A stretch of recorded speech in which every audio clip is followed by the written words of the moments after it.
देखिए मोतियाबिंद आपकी आंखों में एक नेचुरल लेंस होता है जो क्लियर एंड ट्रांसपेरेंट होता है।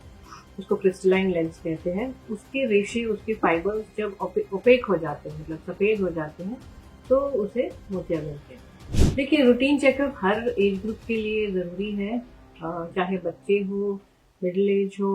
नमस्कार दर्शकों, मैं दिया शर्मा, स्वागत है आपका एचबीएन न्यूज में। और आज हमारे साथ मौजूद हैं हमारे मुख्य अतिथि। सबसे पहले तो मैम आपका धन्यवाद करना चाहूंगी कि आप हमारे स्टूडियो पर आए, आपने हमें समय दिया। इसी के साथ मैं चाहूंगी आप एक छोटा सा परिचय हमारे दर्शकों को दें। नमस्कार, मैं हूँ doctor Sridevi from doctor Haldar's Orthovision health care, which is located in sector 141 Noida. और I am happy to be here. मुझे बहुत बेहद खुशी होती है एचबीएन न्यूज़ पे इनके जो भी सवालात हैं उसका मैं जवाब दे पाऊँ। ठीक है मैम, इसी के साथ मैं चाहूंगी कि आप एक बार छोटा सा बताएं कि आपकी जर्नी कैसे स्टार्ट हुई और आप कैसे इस फील्ड में आए। Journey I took it with a pinch of salt. ज़्यादा कुछ सोचा नहीं, बस होते गया। ठीक है, हम क्वेश्चन पे आते हैं कि मैं पूछना चाहूंगी ऐसे कौन कौन से कॉमन एलिमेंट है, कौन कौन से कॉमन प्रॉब्लम्स है जो बहुत ज्यादा आपके पास आते हैं आई से रिलेटेड। देखिए सबसे पहले तो मोस्ट कॉमन जो कंप्लेंट आती है हमारे पास वो है आँखों में लालीपन, धुंधली होना, पानी आना। ये सबसे कॉमन 80% केसेस में ये सबसे कॉमन एलिमेंट होता है। फिर बाकी चश्मे का पावर निकलना, और उसके अलावा सर में दर्द होना, और आँखों की वजह से भी कई कारण होते हैं, उसके अलावा भी कई कारण होते हैं। तो मोस्ट कॉमन चीज़ें तो यही होती है। उसके अलावा मोतियाबिंद है, काला मोतिया है, बहुत सारी चीज़ें हैं, पर्दे की शिकायत है। मैम ऐसे रूटीन चेकअप कब कब करवाना चाहिए, क्यों जरूरी है? देखिए रूटीन चेकअप हर एज ग्रुप के लिए ज़रूरी है, चाहे बच्चे हो, मिडिल एज हो, वर्किंग क्लास हो, और उसके अलावा बड़े बुजुर्ग हों। सभी को साल में एक बार रूटीन चेकअप करा लेना चाहिए, चाहे कोई तकलीफ हो ना हो, क्योंकि कई सारे बीमारियों की कोई लक्षण नहीं होते और अंदर ही अंदर वो डेवलप हो रहे होते हैं, पनप रहे होते हैं, और बहुत एडवांस स्टेज में जाके हमें पता लगने से अच्छा है कि आप रूटीनली चेकअप कराते रहिए। आजकल सारी सुविधाएं सब जगह मौजूद हैं, तो हमें उसका लाभ उठाना चाहिए। मैम आपने बताया अभी कि मोतियाबिंद और काला मोतिया, तो मोतियाबिंद क्या होता है, कैसे होता है?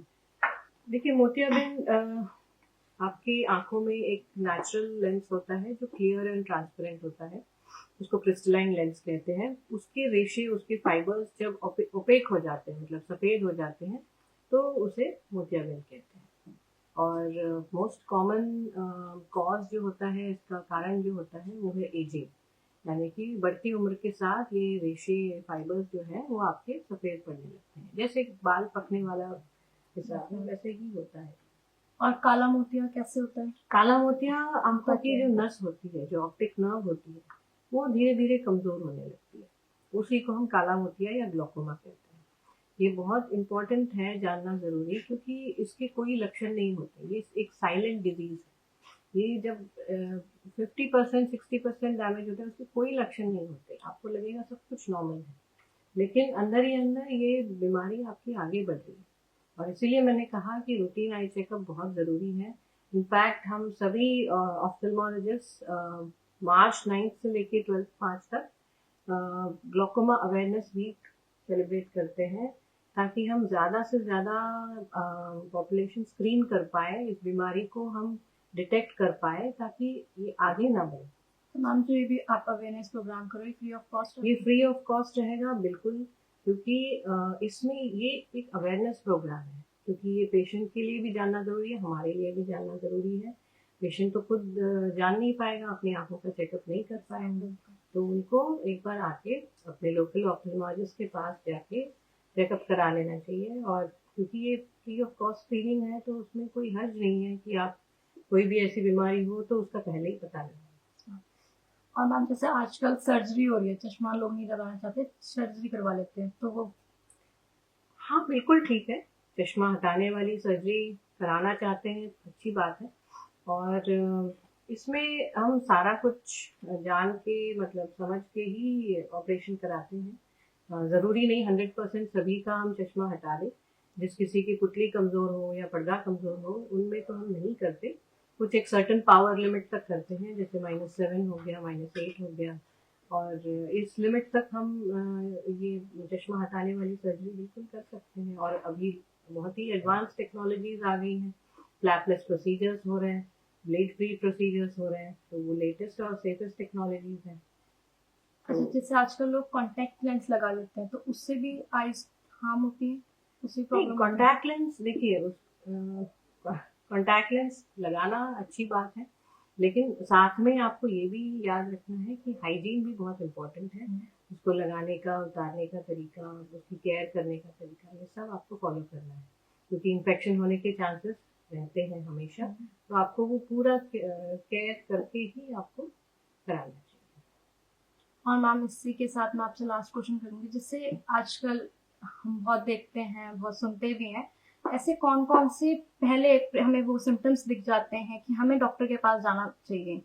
जैसे आजकल लोग ज्यादातर होम रेमेडीज कर लेते हैं, आई ड्रॉप वगैरह डाल लेते हैं, रोज वाटर बहुत ज्यादा, तो ऐसे कौन कौन से हैं कि हम पहले ही डॉक्टर से आई कंसल्ट एक करें? बहुत सेंसिटिव स्ट्रक्चर है, most sensitive organ in body. थोड़ा भी कुछ होता है हम उसे बर्दाश्त नहीं कर पाते। आइस से रिलेटेड, चाहे बाकी कहीं पे भी हमें कमर का दर्द हो, पैर का दर्द हो, थोड़ा बहुत बर्दाश्त कर लेते हैं, लेकिन आंखों से रिलेटेड कोई भी चीज, थोड़ा भी दर्द होता है हम बर्दाश्त नहीं कर सकते। और ये बेटर हम चाहते हैं कि सभी ये जाने कि लोकल डॉक्टर्स के पास चले जाएं, सेल्फ मेडिकेशन ना करें कि पड़ोसियों से पूछ लिया है, केमिस्ट से कोई दवाई ले ली, तो इस तरह से कई सारी चीज़ें बिगड़ जाती हैं।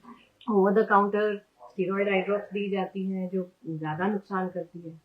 कई सारे ऐसी भी दवाइयाँ दी जाती हैं जो सरफेस आपके कंजंक्टिवाइटिस को भी डैमेज कर देती है।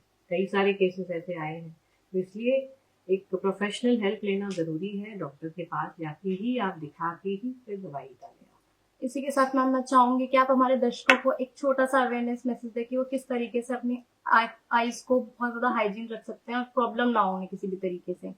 देखिए, आज की एज में, डिजिटल एज में, हम डिजिटल डिवाइसेस से बिल्कुल नहीं बच सकते। हमारी रोजी रोटी, हमारा दाना पानी सब कुछ डिजिटल डिवाइसेस पे ही अवलंबित है। तो लेकिन साथ में हमें थोड़ा सा आई वेटिंग आई ड्रॉप्स यूज़ करना चाहिए, क्योंकि स्क्रीन रेडिएशन से बहुत ड्राइनेस भी होती है, आंखें बहुत जल्दी जल्दी सूख जाती है। तो उसी तरह हमें आईज को भी थोड़ा सा हाइड्रेटेड रखना है और लुब्रिकेटिंग आई ड्रॉप्स डालते रहना है, एंटी ग्लेयर ग्लासेस लगाते रहना है और काम करते रहना है। इसी के साथ मैम आपका धन्यवाद करना चाहूंगी कि आप यहाँ आए, आपने हमारे दर्शकों को इतना समय दिया। Thank you so much ma'am. Videos देखने के लिए सब्सक्राइब करें HBN न्यूज, बेल आइकन दबाकर लेटेस्ट नोटिफिकेशन पाएं।